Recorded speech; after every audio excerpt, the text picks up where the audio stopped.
Polemik dana desa Tanjung Jaya, klarifikasi melenceng, dugaan penyalahgunaan kian terbuka.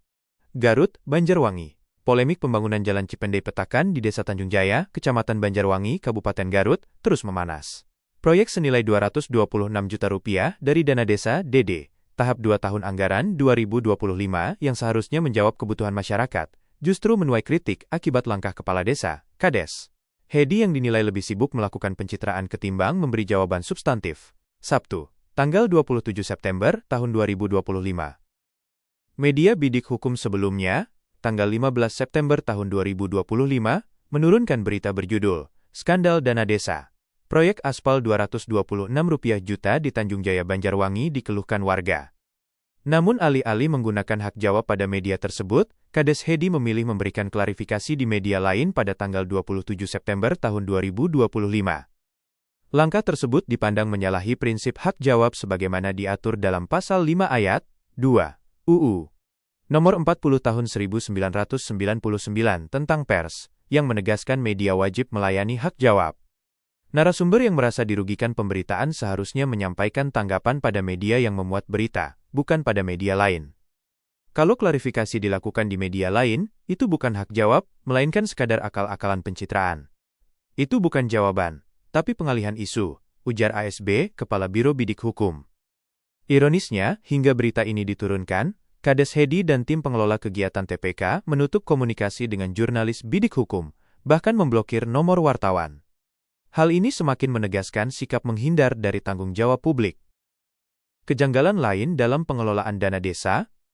Selain persoalan hak jawab, investigasi warga dan media menemukan sejumlah kejanggalan lain dalam pengelolaan dana desa maupun tata kelola pemerintahan desa antara lain. 1. Rangkap jabatan Ketua TPK dan BUMDes.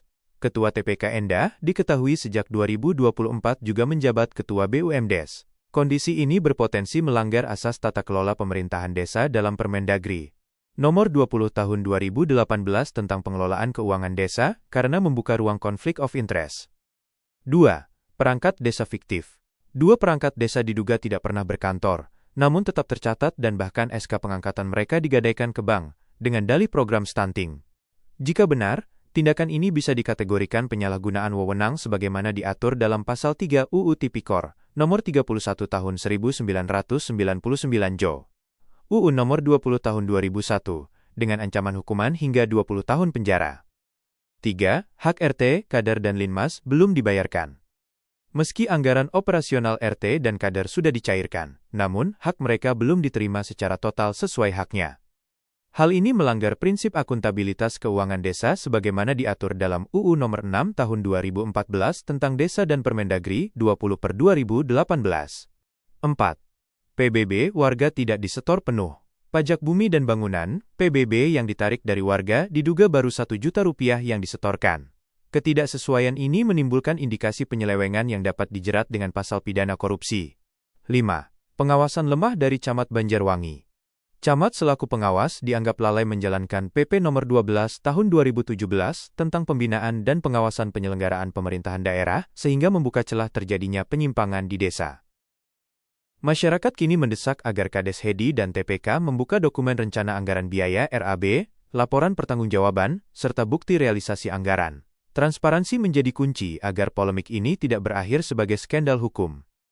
Jika dugaan penyalahgunaan wewenang dan penyelewengan dana terbukti, Kades Hedi dapat dijerat Pasal 2 dan Pasal 3 UU Tipikor dengan ancaman maksimal 20 tahun penjara. Kasus pembangunan Jalan Cipendei Petakan senilai Rp226 juta bukan sekadar persoalan infrastruktur.